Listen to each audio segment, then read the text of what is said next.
You'll know which bedroom is mine, Steve's letter continued.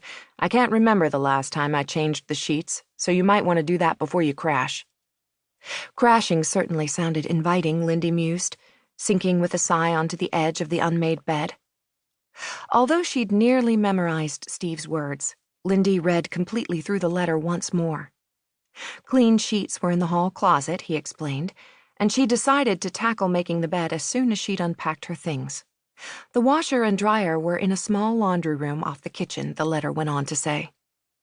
When she finished reading, Lindy placed Steve's instructions on top of the dresser. She stripped off the sheets, carried the bedding into the laundry room, and started the washing machine. When the phone rang, it caught her off guard, and she widened her eyes and placed her hand over her heart as shock waves washed over her. It rang one more time before she decided to answer it. Hello? Lindy, it's your mother. Oh, hi, Mom. Lindy smiled at her parents' habit of identifying themselves. She'd been able to recognize her own family's voices since she was a child. I take it you have arrived safely? Honey, you should have phoned your father, and I've been worried. Lindy sighed. Mom, I just walked in the door not more than 10 minutes ago. I was planning to phone after I fixed myself something to eat. Did your car give you any problems? None. Good. Her mother sounded relieved. Everything's fine, just the way I said it would be, Lindy added. What about money? Mom, I'm doing great. A slight exaggeration, but Lindy wasn't desperate. At least she wouldn't be if she found a job reasonably soon. The unemployment problem was one she hoped to correct first thing in the morning. I talked to your Uncle Henry in Kansas City, and he said you should think about applying at Boeing, that airplane company. He claims they're always looking for someone with a degree in computer science.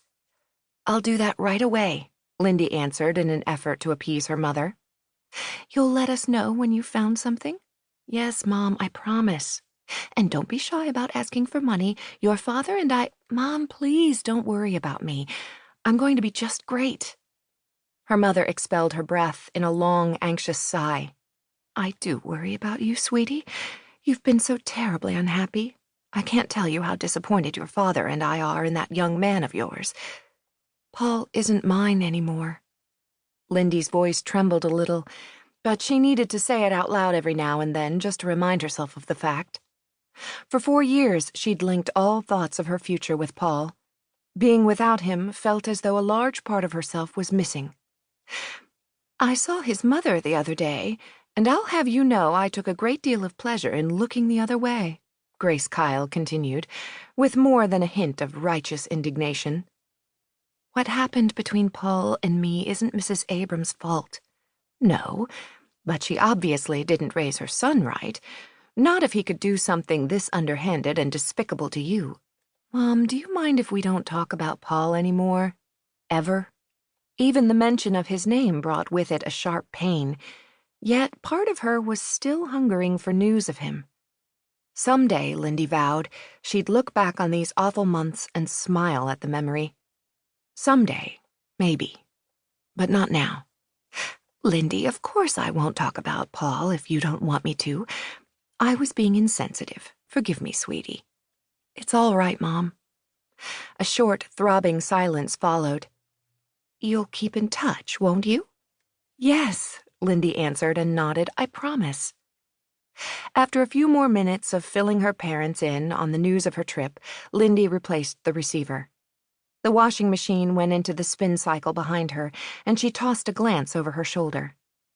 That was the way her world felt lately, as if she were being put through a churning wash. The only question that remained to be answered was if she'd come out of this drip-dry and wrinkle-free. Rush Callaghan stood on the bridge of the USS Mitchell, a pair of binoculars gripped tightly in his hands.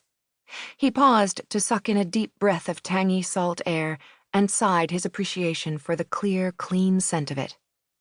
Being on the open seas stirred his blood back to life after 3 long months of shore duty. He relaxed, home at last, as the huge 1,092-foot-long aircraft carrier cut a wide path out of Puget Sound and into the dark green waters of the North Pacific. Rush was more than glad. He had recognized from the time he was a boy